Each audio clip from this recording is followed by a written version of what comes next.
revolutionary ideas into practice.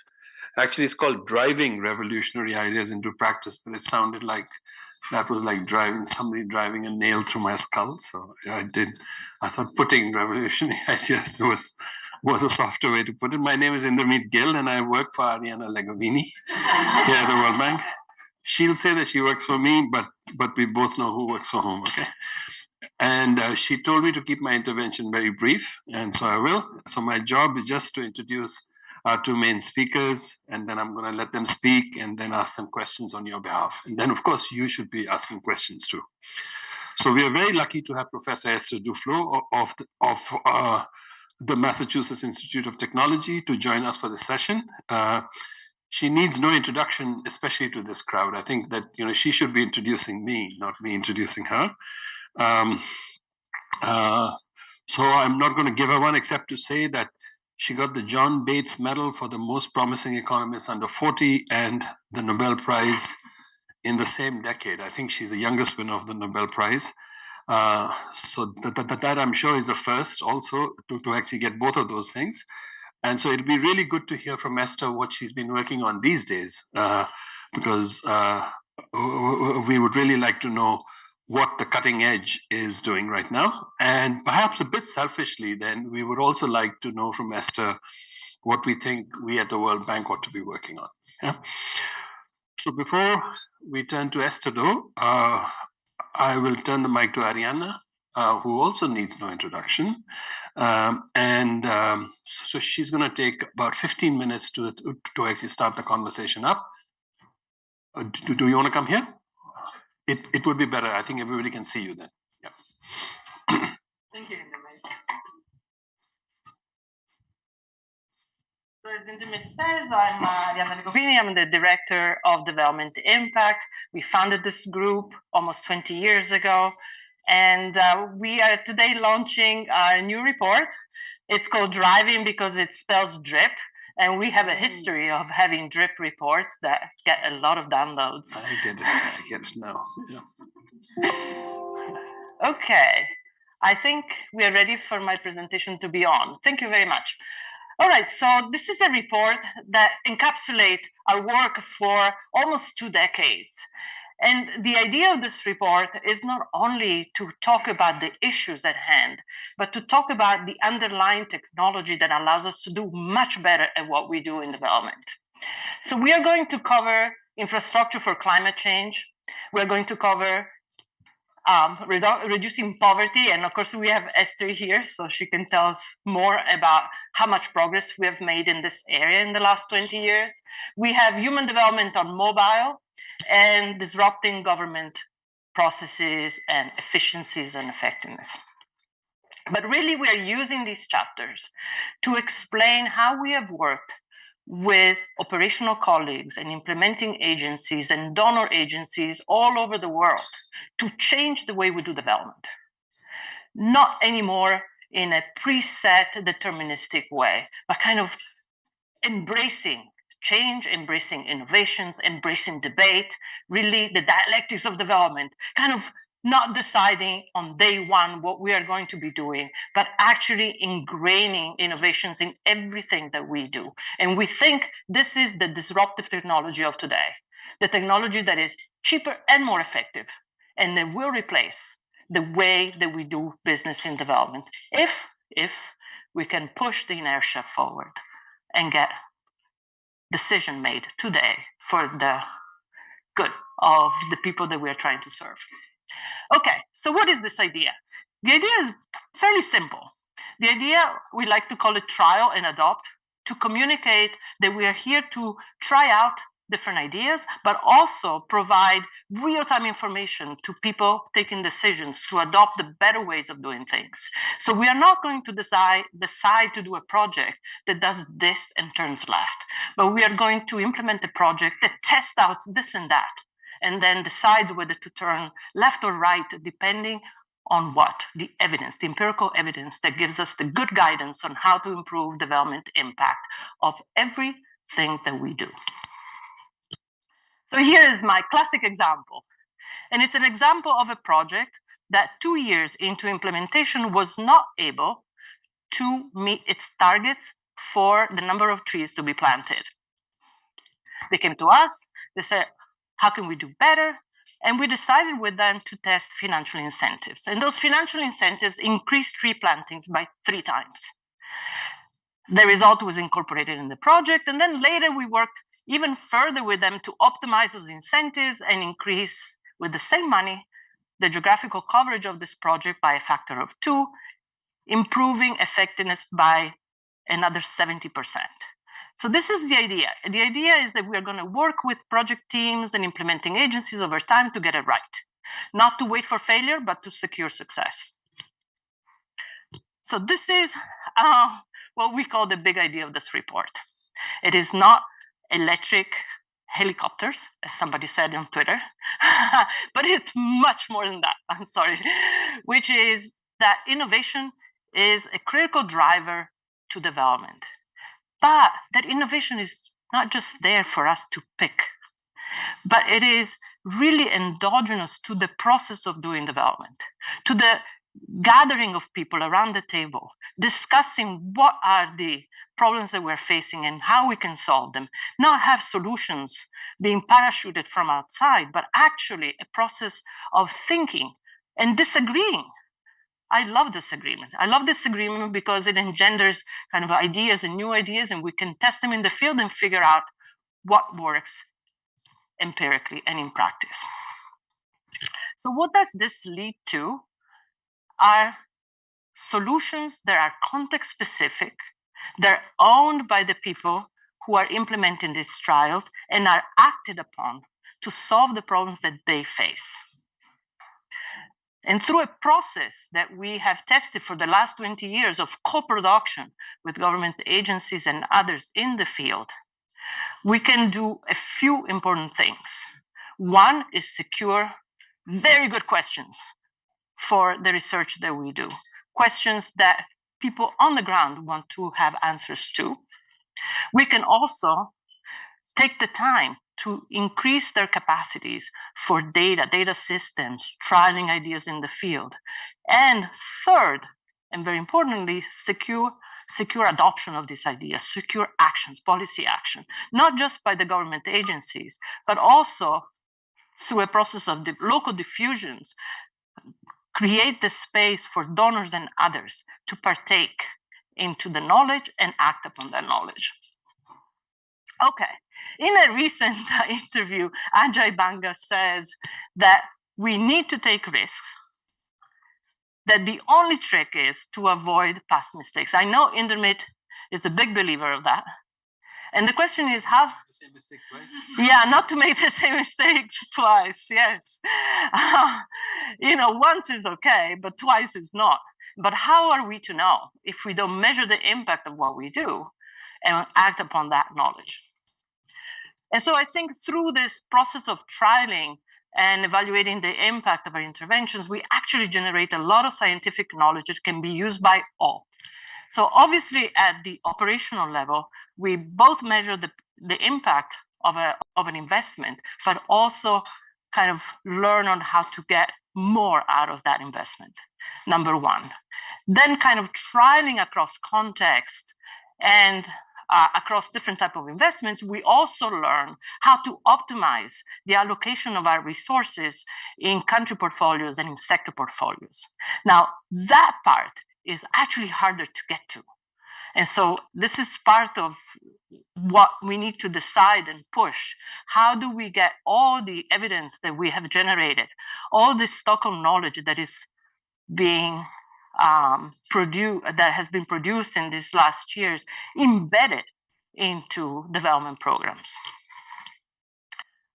Okay, so how big of an impact can we expect? How big of an impact? So the whole book is devoted to telling us how big of an impact we can expect from embedding data and trials into the development process. And so we go through 4 areas. So I want you to imagine a computer with a DOS prompt. Do you remember those, Indermit? Computer with a DOS prompt. Well, of course, it's good hardware, but the DOS prompt didn't help us that much, particularly now that we don't remember any of those commands.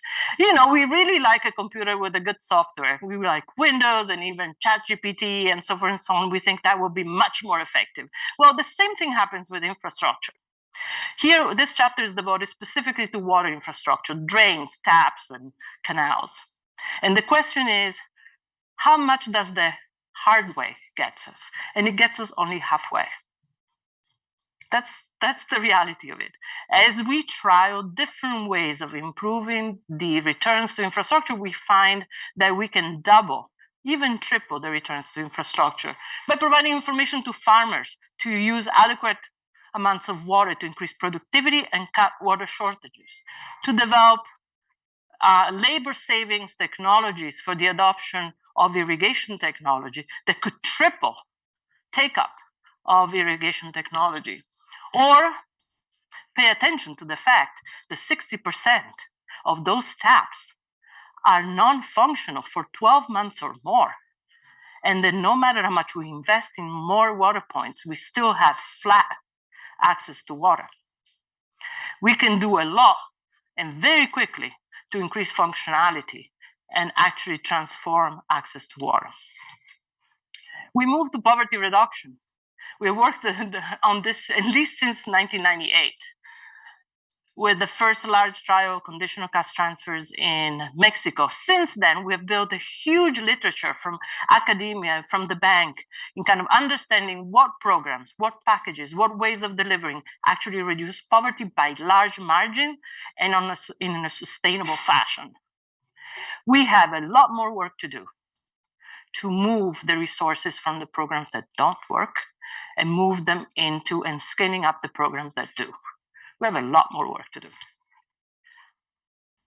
Let me take you now to an area where we are just scratching the surface, which is the potential of mobile technologies to address the human development crisis.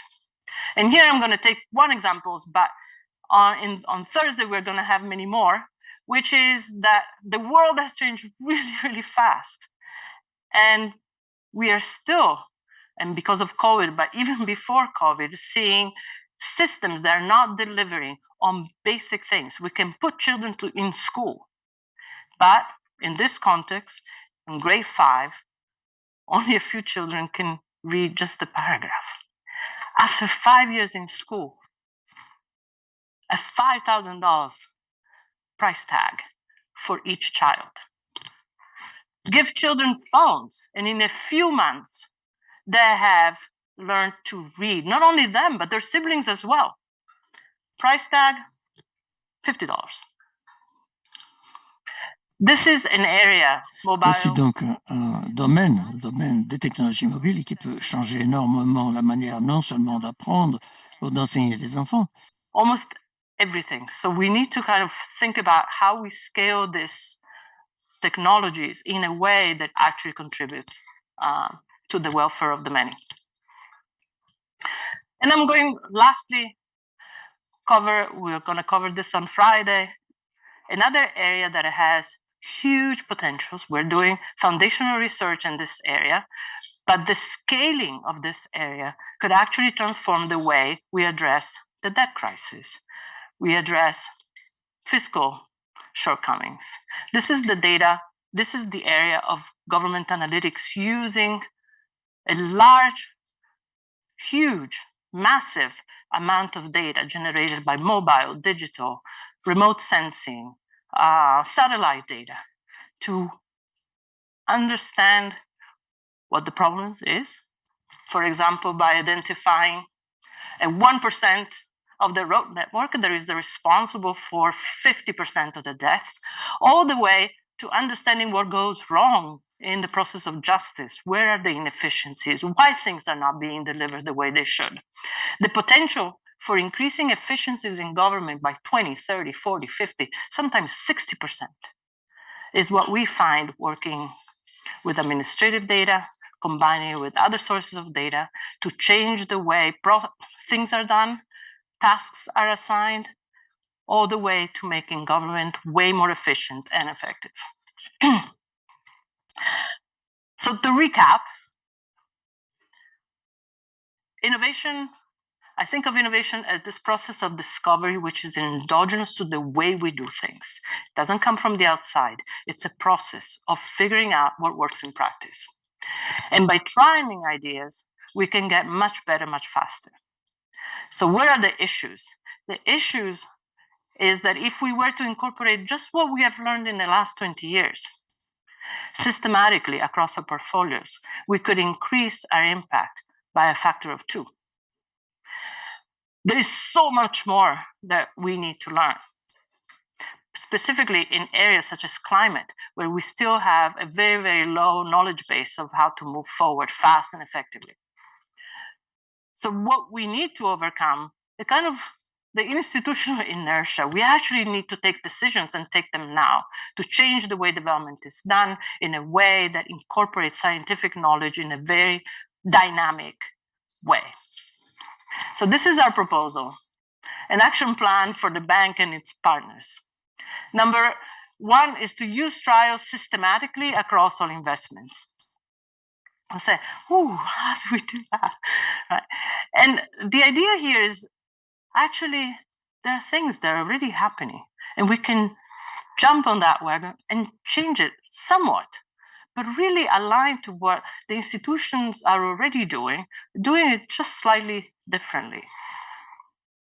The first issue is to move from single investments to multi-phase, multi-country adaptive programs. This allows us to do a few things. One is to reduce the cost of design and preparation, move it to integrating early trials in early entry countries, and then use this cross-country knowledge generation to learn much more, much faster about how to make things work, and incorporate learning in the next phase of programming. These programs are already doing these cross-country workshops, 6 to 12 months at the 6 or 12 months distance, that are used to learn a lot together how to move the programs forward. And we will have Hoggart tomorrow, in fact, talking about this program as part of our first session. The second, the bank uses a country engagement program, but we can make that country engagement model even stronger by overlaying it with co-production. A co-production that strengthens local capacities for the generation and use of data and trials, and helps us coordinate the evidence to action framework in country that allows all of our partners, development partners, academics, and governments to move together in a different way. And of course, we need to finance knowledge and finance it in the same way we are financing investments, not as an afterthought, not as a small maybe, but actually make sure that knowledge is integrated in everything that we do. Thank you very much, and looking forward to this discussion. Okay. So does anybody have any questions for Arianna here before we turn to Esther? Anybody? Yeah? No? Okay. So again, it's all very scripted because Arianna has given me all the questions I'm supposed to ask me. But I will, along the way, I'm going to actually disobey you and I'm going to ask my own questions, just so you know. So I can't see Esther. There's Esther. Okay, Esther. To actually prepare for this, Esther, I actually read your Nobel lecture, which I read, which was really nicely written. So those of you who haven't read Esther's Nobel lecture, it's worth reading, just so you guys know. So I will ask one question that Arianna has asked me to ask, and then the other one I'll ask is what I wanted to ask you. So first one is, how has experimentation shaped your approach to development economics? And why do you believe that it's actually really critical to incorporate that into the way that we finance projects?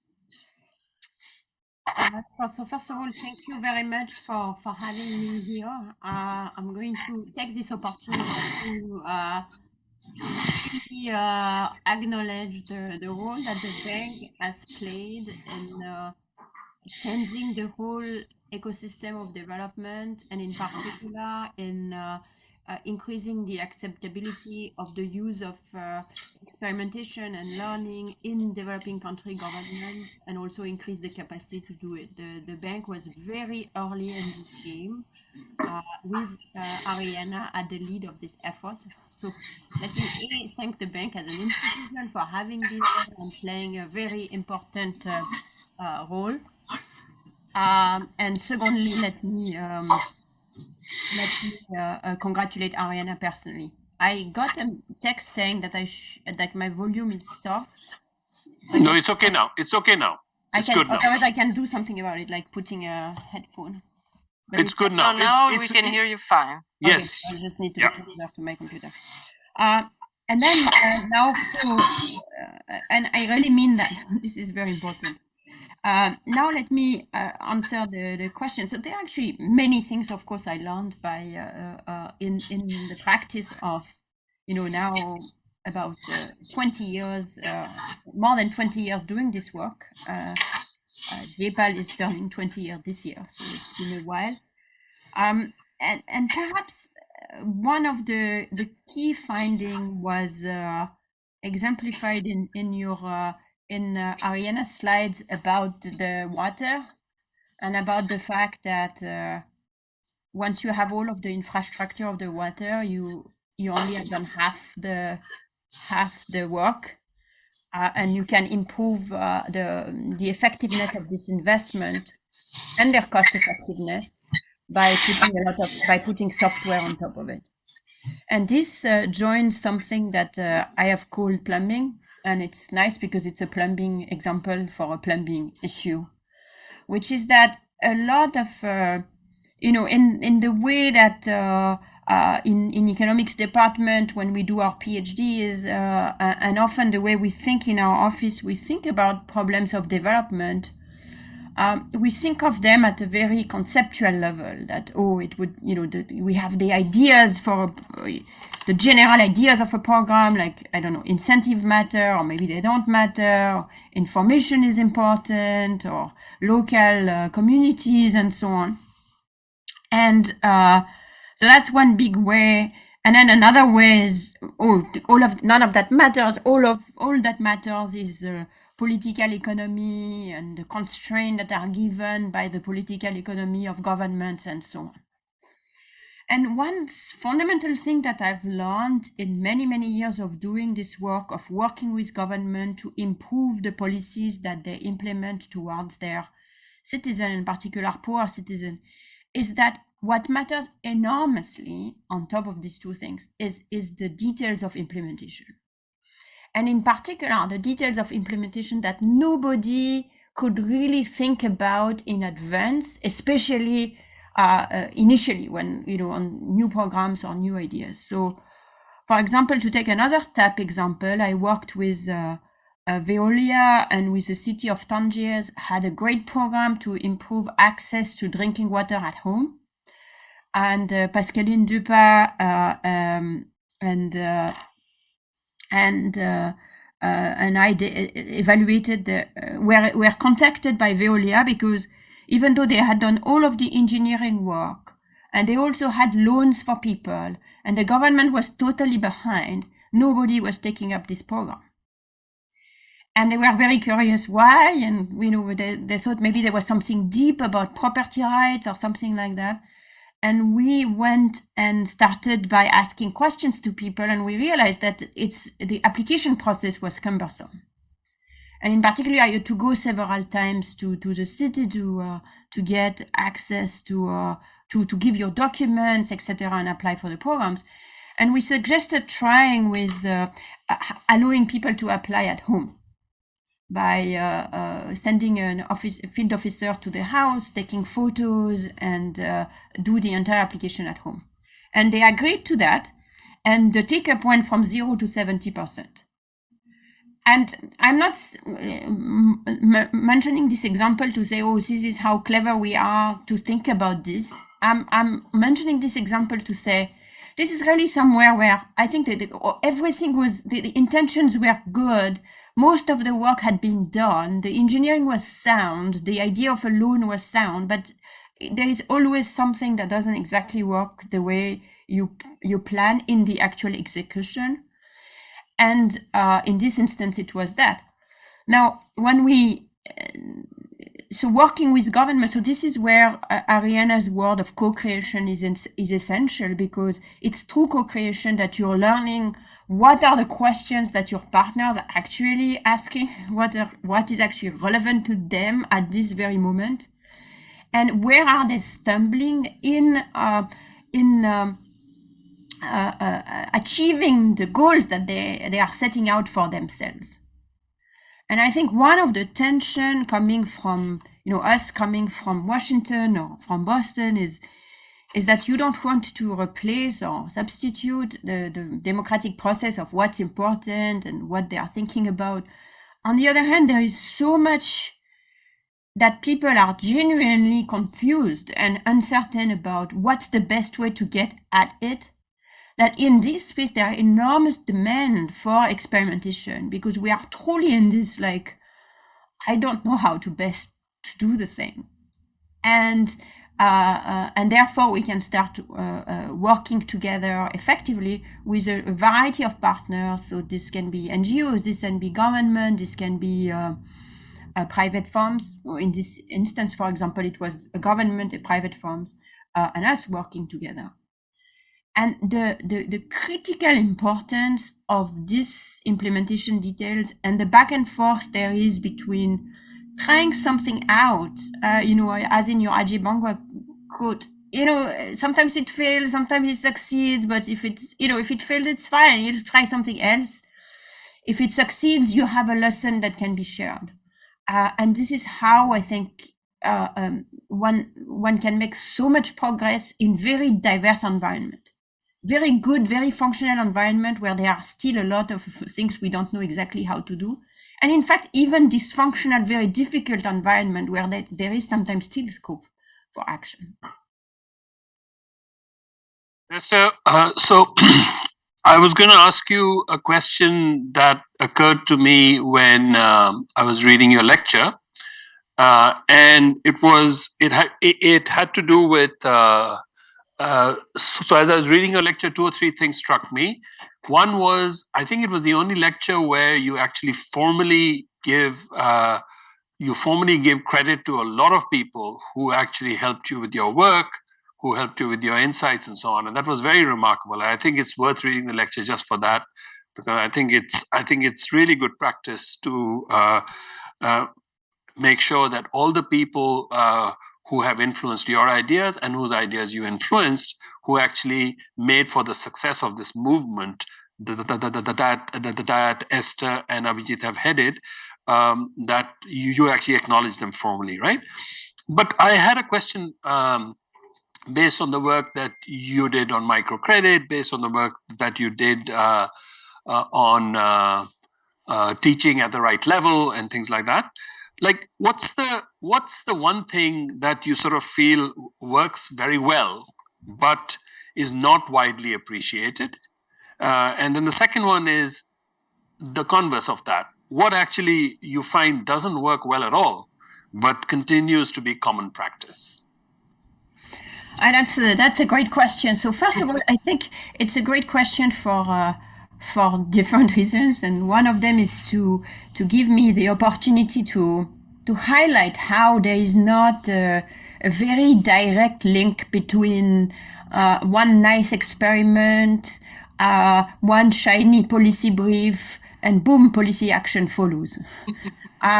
I'm giving a very naive way of it, but I think it was kind of maybe my way of thinking about this when I was just starting. That's kind of, you would go naturally in these steps. And it's not like that for any number of reasons. First of all, because there are legitimate reasons why it's not like that, because you need to accumulate experiments, make sure that your first one is not a fluke, go from context to context to have more of a sense of what's actually an idea that seems to come back all over and over and over again.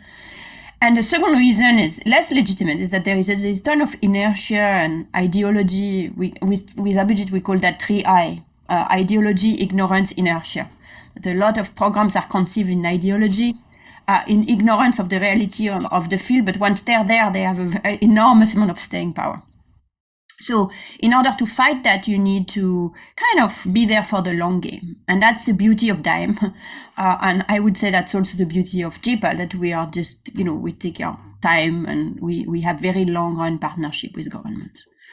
So that was a detour, but let me answer your question with one example of an idea that has an enormous amount of staying power, despite evidence to the contrary. And that's my favorite pet peeve at the moment is the idea that giving money or resources to the poor makes them lazy.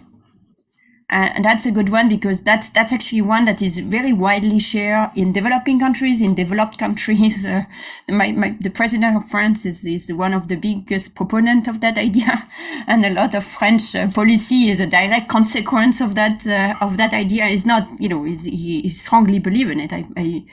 I think he's genuine in his belief of it, but it is striking how much that idea has been disproven over the last many years, actually, from the first experiments ever done, which was the negative income tax experiment, which showed very little elasticity of people labor supply to a transfer, even though the transfer was taxed away, to the many experiments on conditional cash transfers that Arianna was referring to that have showed no labor supply effects, to more recent work that shows that, on the contrary, if you take the ultra poor, once you give them a bit of security, either via an asset or via a social program, it actually tends to increase their labor supply and their productivity while working.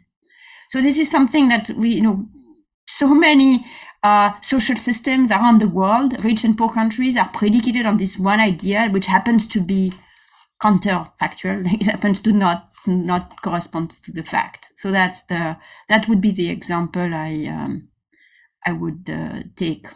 So I don't know, maybe it fits both your questions. It answers both. Yes. Very efficient. Very efficient. No, I was going to ask, so I think that what we should do is you all should prepare your questions, because what we'll start to do now is I'll go to Arianna if she has a question, and then to one of you if you have a question. So if you want to come, stand at that mic. Otherwise, you shouldn't be shy. You should come up. Yeah. All right. So, but there's the thing that we are really worried about these days is climate change, Esther. So I know that you worked on things like microcredit. You worked on health. You worked also on issues related to poverty relief as well as teaching. But how can insights from the work that you've done so far, how can they inform the design of effective climate change policies? That's what we'd like to know. So I'm very delighted to see the bank being interested in climate change, and I'm hoping that the same leadership role that you've played in bringing evidence in the fight against poverty, you can now play in bringing evidence in the fight not only against climate change, but also in helping poor people cope with the consequence of climate change. So mitigation, adaptation, and also just coping with the disaster as they occur.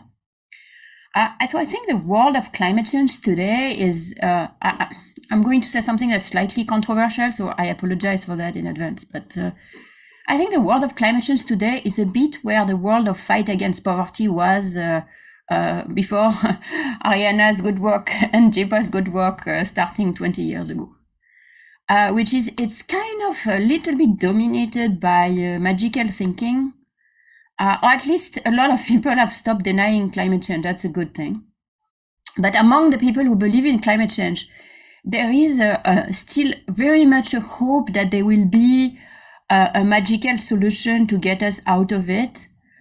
And then the magical solution is often of a technological nature. So for some, it's like carbon capture, or for some, it's electric vehicle, and a bit like microcredit was supposed to solve us to get us out of all of poverty problem at once, until we realize that it's gonna be part of the equation, but not all of it. So we are a bit in that discourse in climate change. And another thing where we also are a bit in that discourse in climate change, and that's related, is the idea that actually it's possible to do good while making money.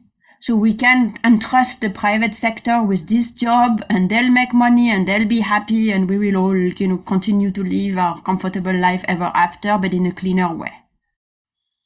This is related. It's like love for win-win solution and magic bullets. I prefer to have this conversation than no conversation, but I think we now need to go to the third stage and have the real conversations, which is, it's not going to be a magic bullet. It's going to be any number of silver pellets, a lot of them.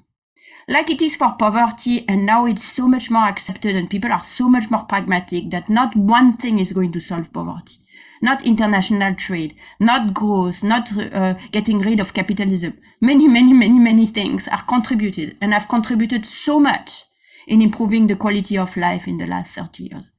And I think with climate, we need to go to the same place. There are several things to consider, particularly if we are concerned, like the bank is, in the welfare of the poorest people in the world.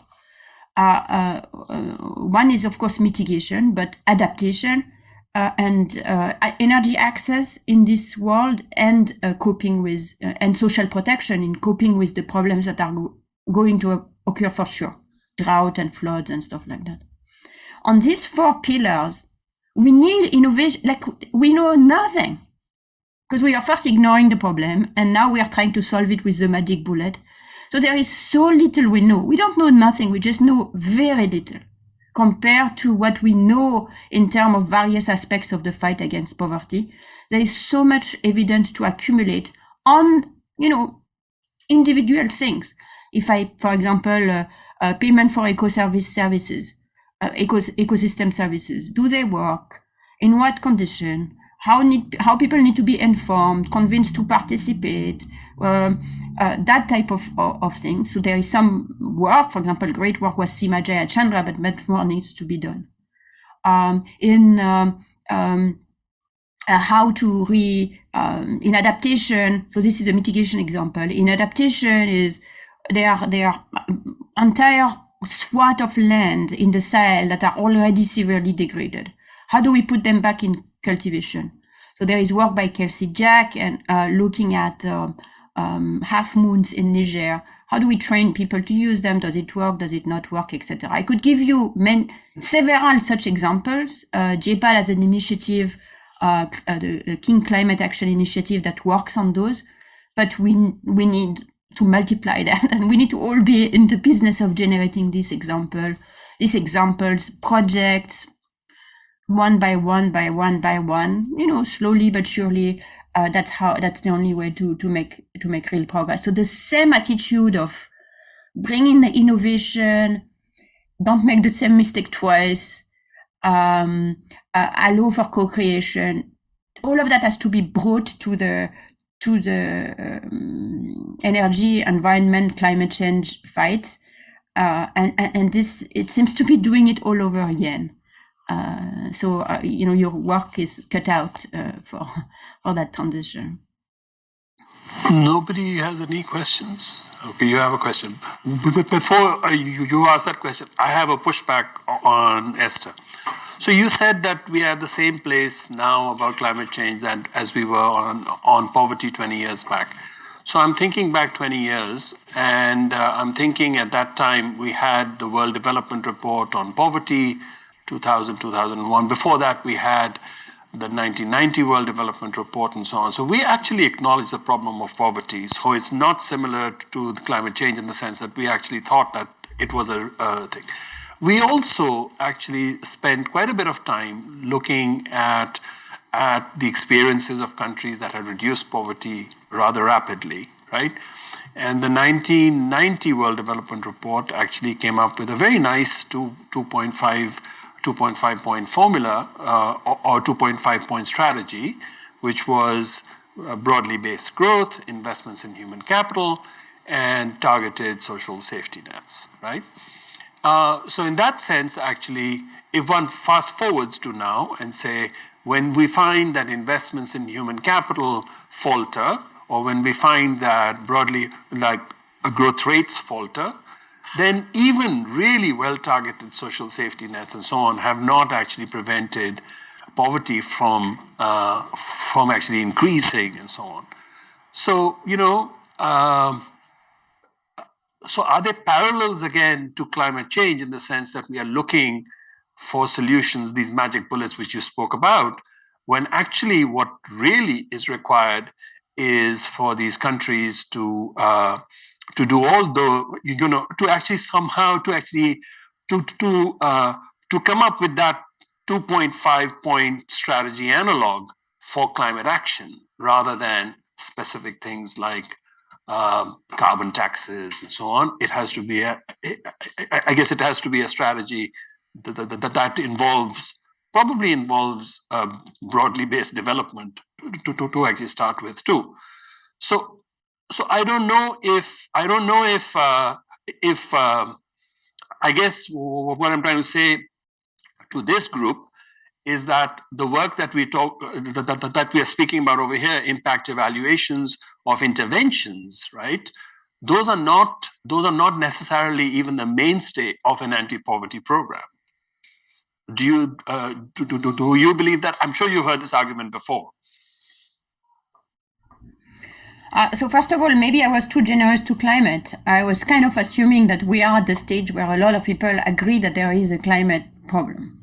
So in that sense, I was saying we are 20 years where we, for sure the World Bank agreed that there was a poverty problem 20 years ago. So that's why I'm thinking we are there in that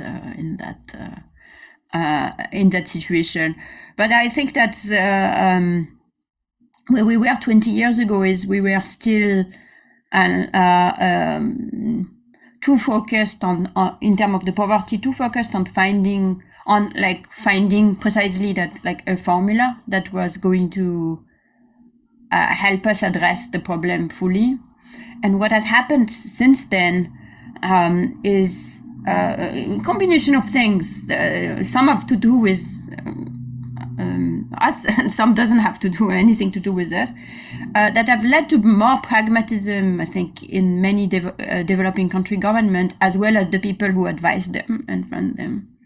So there was the Millennium Development Goals, which help move the goal from you've not made any progress if you don't have economic growth, to here are 10 things that we agree are important.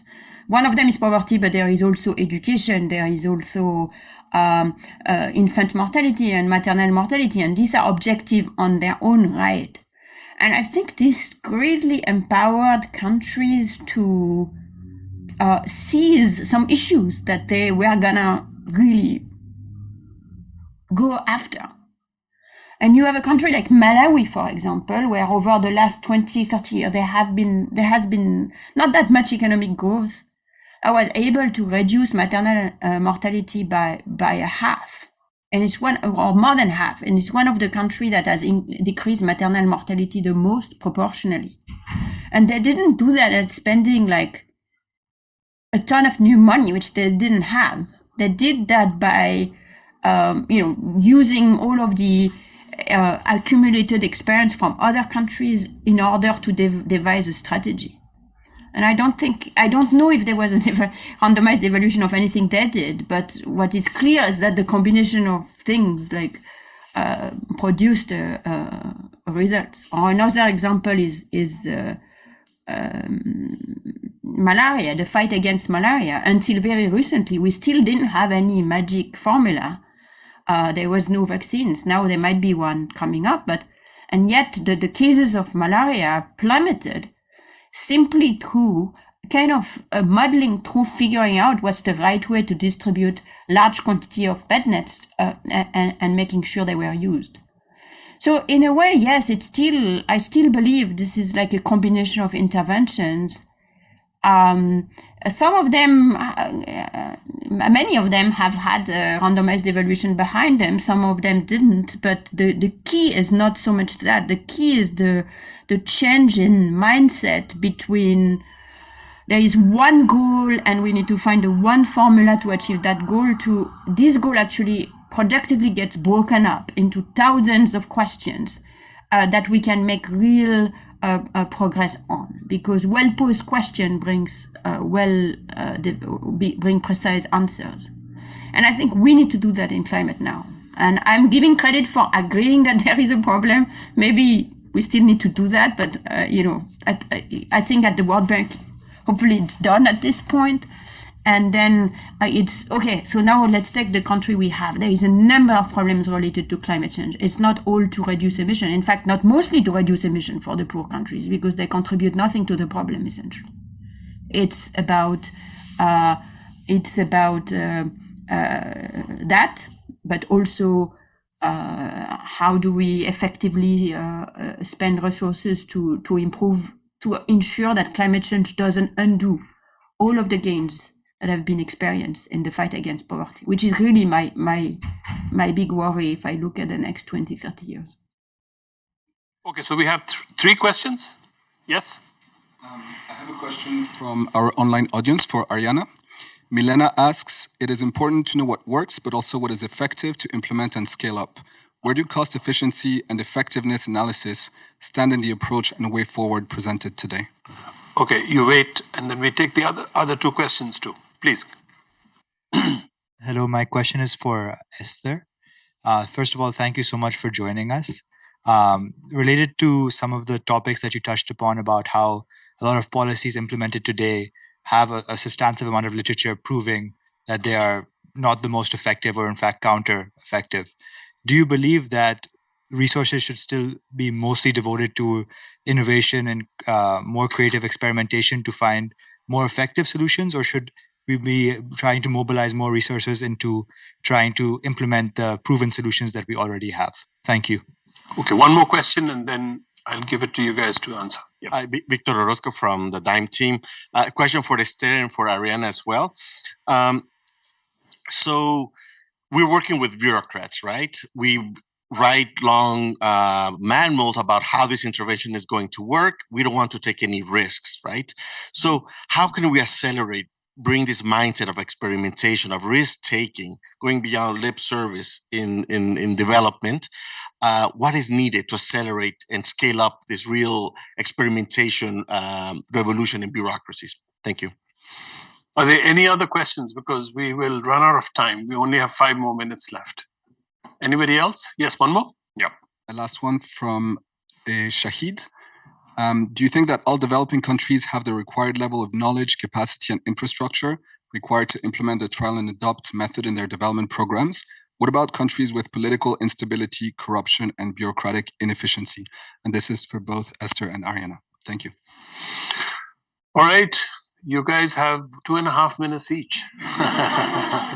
Esther, you go first. Yes, thank you. So let me start with the last question. So no, I don't think there is enough capacity. I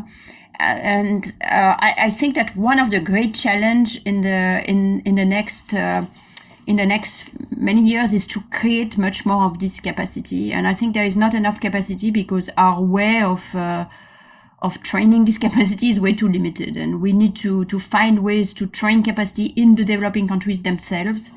The talent is there. I have no doubt about that, but we are extremely bad at at identifying and giving the talent that is there in the developing countries the resources and the means to to get at the problems, both the technical skills and then easy access to resources and so on. And there are progress there, but I think this is, for me, this is a huge project that I really want to undertake of contributing to the identification and development of talent in many countries in the South to take ownership of this of this approach and seize it from us. Honestly, this needs to be done by others at this point. I did enjoy the questions about should we spend more time getting effective policies to be adopted, and I actually think that the two work together. In that often the best way to get policies to be adopted, in my experience, is to have a very deep partnership with an institution or a government. And that starts by looking at what it is they want to do and what are the questions that are very important for them, and helping them do better what they want to do. So often a lot of these plumbing questions. And then, once you've done that, from there you can move so you kind of get already what they're working on and make it to work better. And from then you might be able to move to, okay, but now did you consider these other things that many other countries have done and have done successfully? So I think the two are often work together, the adoption of innovation. And in my experience, the countries are so curious that the adoption of the innovating practice comes before the willingness to then do what other people do and have found to be effective. So I think that answers most questions. Maybe Victor or Osko, I haven't fully answered this question, but now I forget what it was. So Ariana will take care of it. We will actually come back for we plan to have you come back for a last word. So Ariana, go ahead. First, I want to recognize Esther, and I'm so happy that you're here with us today. She obviously led a huge movement that motivated everyone to partake in an incredible process. Back, when I first opened up 2 positions for impact evaluation specialists with experience in randomized controlled trials from the field, I got 3 applications. Now we get 3,000 applications with PhD students from all over the world, working on this amazing agenda of building scientific knowledge bottom up. So a huge transformation in development economics from theory to practice. And we have been partaking of this amazing revolution. We want to do even more. So I think we are still working with a relatively small part of development finance, but we want to use every single dollar of development finance for learning.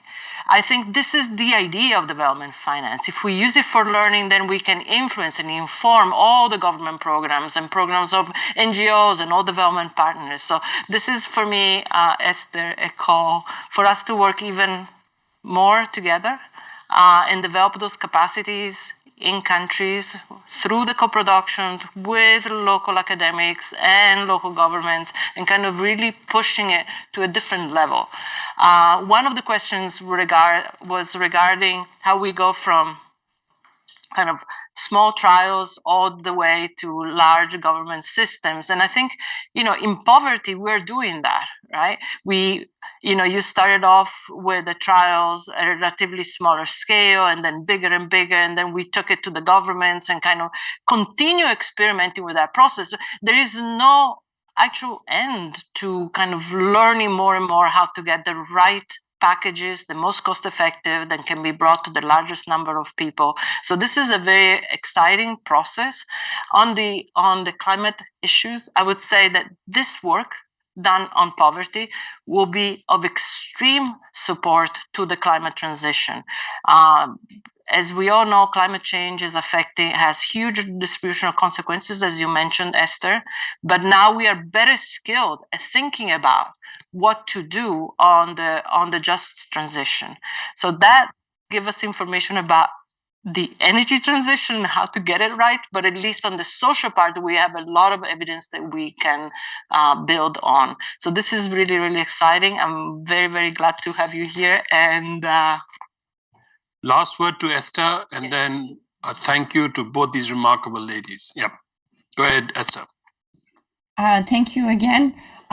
So I'll use my last word to amplify what Ariana said. I think that there is places in the bank, in the USAID, in the French bilateral, in DFID, etc., where this idea of innovation is taken seriously, and there are open windows for people to apply to these projects, etc. But this remains so small as a fraction of the total amount of money that is spent by this institution, even among institutions that have been quite pioneering in this fight. And if I think about, what development assistance should be about, literally, I agree with Ariane.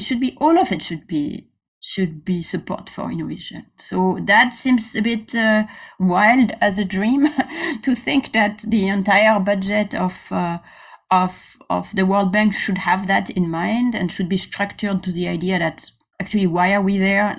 We are there to do that.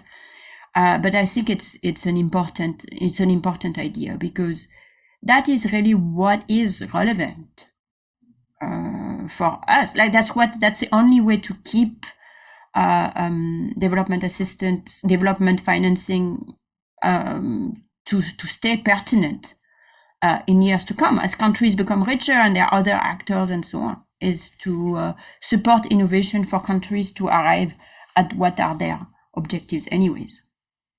Very good. So listen, so as I was reading your lecture, I saw that you had a very close relationship and partnership with the Indian organization Pratham and with Rukmini Banerjee, and that you acknowledged her in your Nobel lecture. I hope that when you win your second Nobel Prize, like Marie Curie, you will actually mention Ariana and the World Bank in the same way.